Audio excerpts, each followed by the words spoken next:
در ادامه میگه قدم باید در طریقت ندم، در طریقت قدم باید برداری، نه دم و چوفی که میکنی سر جای خود نشسته باشی که من بزرگیم پیر طریقتم دم میکنم مردم را. نه، باید قدم برای خدمت مردم برداری. علامه سعدی میگه قدم باید در طریقت ندم که اصلی ندارد دمی بی قدم.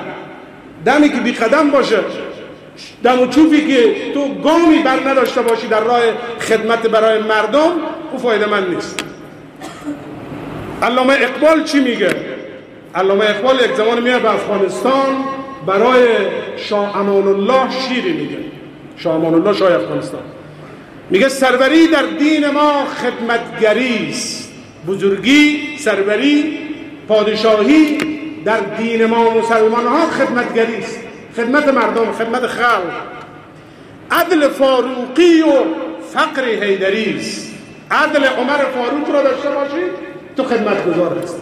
عمر فاروقی که شبها خواب نداشت، در کوچه های شهر مدینه میگشت تا بینوایی، مسافری، درماندهی، راهماندهی دچار مشکلی نشه. دین ما دین خدمت است.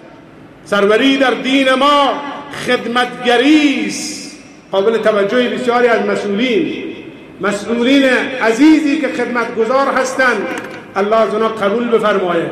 در دین مبین اسلام حکومتداری از همه زحمت او بیشتر. چرا؟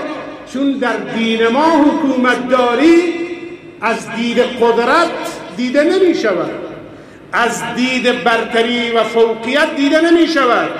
در دین ما سروری خدمت